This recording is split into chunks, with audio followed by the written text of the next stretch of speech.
Ready start.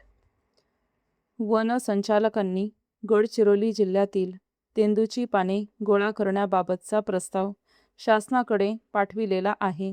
1986 सालच्या हंगामात ही पाने गोळा करण्याचे व त्यांची विल्हेवाट लावण्याचे काम विभागीय पद्धतीने करण्यात यावे, असा संचालकांचा प्रस्ताव आहे. या प्रस्तावामध्ये जे 30,000 पोती तेंदूपाने गोळा करण्याचे उद्दिष्ट ठरवण्यात आले आहे, ते अतिशय कमी आहे. या विभागातील तेंदू झाडांची संख्या पाहता ठरवलेल्या उद्दिष्टांपेक्षा कितीतरी जास्त उत्पादन निघू शकेल असे वाटते.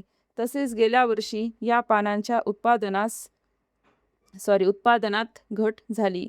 ही घट होण्याची मुख्य कारणे म्हणजे वन विभागाकडे असलेला अपुरा कर्मचारी वर्ग, गाव पातळीवरील मजुरांची कमी उपस्थिती आणि विघातक शक्तींकडून सदैव होत असलेला धोका. ही कारणे वस्तुस्थितीवर आधारित असली तरी त्यातून काही मार्ग काढला पाहिजे. या बाबतीत येथे असे नमूद करावेसे वाटते की तेंदूपाने गोळा करण्याचे काम तात्कालिक स्वरूपाचे असते. ते जास्तीत जास्त 4 आठवडे चालते. या कामावर स्थानिक लोकांना रोजगार मिळू शकतो. तेव्हा वन विभागाने उत्पादन लक्षात घेऊन आपले उद्दिष्ट ठरवणे केव्हाही हितावह ठरेल. वन खात्याला जर अधिक कर्मचारी वर्ग लागत असेल तर त्यांनी इतर विभागांतून आवश्यक तेवढा कर्मचारी वर्ग उपलब्ध करून घ्यावा.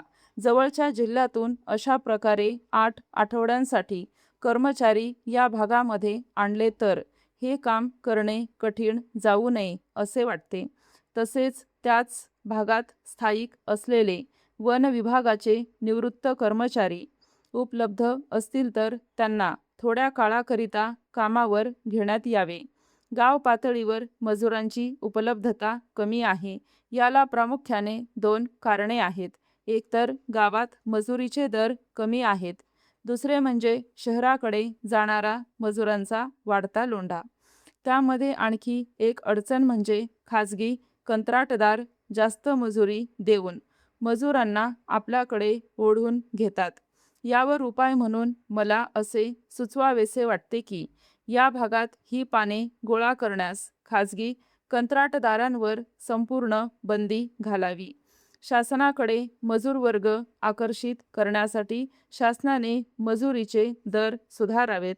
तसेच या भागातील विघातक शक्तींचा त्रास कमी करण्यासाठी काही खास उपाययोजना करण्याची आवश्यकता भासत आहे.